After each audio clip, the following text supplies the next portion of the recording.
Science का सबसे confusing chapter चुंबकत्व, उसमें से भी एक कंफ्यूजिंग क्वेश्चन हमेशा रिपीट करता है।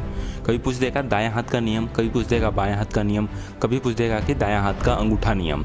तो लोग इसमें कंफ्यूज हो जाते हैं कि कौन सा नियम कब लागू होता है। आइए इस वीडियो में इस कंफ्यूजन को दूर कर लीजिए परमानेंट। तो क्या होता है ना कि यहाँ पर दायां हाथ का दो नियम आ जाता है। एक होता है फ्लेमिंग का राइट हैंड रूल और एक होता है कॉर्कस्क्रू रूल। फ्लेमिंग के दाहिना हाथ का नियम वहाँ पर लागू होगा जहाँ पर वो जनरेटर से संबंधित होगा। जो दक्षिण हस्त का नियम है यानी कि कॉर्कस्क्रू रूल वहाँ पर लागू होता है जहाँ पर एक स्ट्रेट लाइन में करंट फ्लो कर रहा होता है।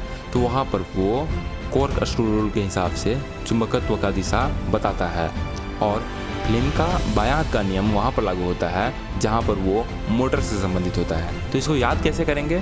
तो याद इसको ऐसे करना है कि हम लोग दाहिना हाथ से ही जनरेटर को चालू करते हैं, बायां हाथ से नहीं करते हैं। जो लोग लेफ्टी होते हैं वो ही लोग बायां हाथ से चालू करते हैं। आप ट्राई करके देखिएगा कि आपका बायां हाथ से चालू करना संभव नहीं हो पाएगा और आप दाहिना हाथ से आसानी से चालू कर सकते हैं। तो जहाँ भी आपका ये सवाल आएगा कि जनरेटर में कौन सा नियम लागू होता है, तो आप याद करिएगा कि जनरेटर दाहिना हाथ से चलता है तो इसमें फ्लेमिंग का राइट हैंड रूल ही यूज होगा। फ्लेमिंग का राइट हैंड रूल और लेफ्ट हैंड रूल क्रमशः जनरेटर और मोटर से संबंधित होता है, जबकि दाहिना हाथ का नियम या फिर दक्षिण हस्त नियम या फिर कॉर्कस्क्रू रूल ये सब का सब एक सीधे कंडक्टर में जहाँ करंट फ्लो कर रहा होता है उसमें लागू होता है और उसमें चुंबकत्व का दिशा सर्कुलर मिल जाता है।